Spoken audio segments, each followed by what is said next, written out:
গোলাঘাটৰ ৰঙামাটিত বৰ্ধিত কাৰখানাই জনজীৱনলৈ কঢ়িয়াইছে তীব্ৰ ভাবুকি।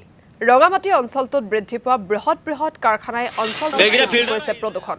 কাৰখানাৰ পৰা নিৰ্গত গেলা পানীয়ে প্ৰদূষিত কৰিছে দৰিয়া নদী। তাৰোপৰি কাৰখানাসমূহৰ পৰা ওলোৱা ধোঁৱাই যথেষ্ট অনিষ্ট কৰিছে অঞ্চলটোক। অত্যধিক হাৰত প্ৰদূষণৰ মাত্ৰা বৃদ্ধি পোৱাত ক্ষোভ উজাৰিছে স্থানীয় ৰাইজৰ লগতে আডছাৰ বিষয়ববীয়াই।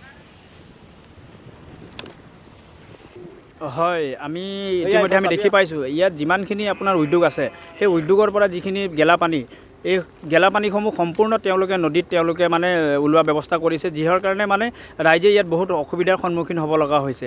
প্ৰায় আমাৰ যিখিনি ধৰ্মীয় নীতি ৰীতিৰ কাম থাকে আমাৰ প্ৰায়খিনি মানুহ নদীত কৰে, কিন্তু ইয়াত মানে বিশুদ্ধ মানে গেলা পানীৰ কাৰণে তেওঁলোকে কি কৰিছে, ইয়াত মানে এই আমি যিখিনি ধৰ্মীয় কাম আমি আচলতে ৰাইজে ইয়াৰ মানে বিষমভাৱে তেওঁলোকে মানে অসুবিধাত পৰিছে। সেয়েহে আমি ইয়াত অসম চাহ জনজাতি ছাত্ৰ সন্থাৰ তৰফৰ পৰা আমি দাবী জনাইছোঁ, তেওঁলোকে যদি এই গেলা পানী বন্ধ কৰিব নোৱাৰে তেওঁলোকে লাগিলে উদ্যোগ বন্ধ কৰি দিয়ক, আমাৰ তাত আপত্তি নাই, কিন্তু তেওঁলোকে গেলা পানী কোনো কাৰণত তেওঁলোকে নদীত মানে তেওঁলোকে পেলাব নোৱাৰিব।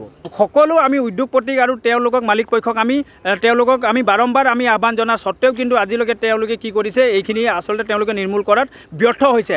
আমি সকলোকে আমি সকীয়াই দিছোঁ, যদি তেওঁলোকে এই 24 ঘণ্টা আমি সময় বান্ধি দিছোঁ, 24 ঘণ্টাৰ ভিতৰত যদি তেওঁলোকে বন্ধ কৰিব নোৱাৰে, 24 ঘণ্টা উকলি যোৱাৰ পিছত কিন্তু আমি সকলো উদ্যোগ আমি বন্ধ কৰিবলৈ আমি বাধ্য হৈ যাম।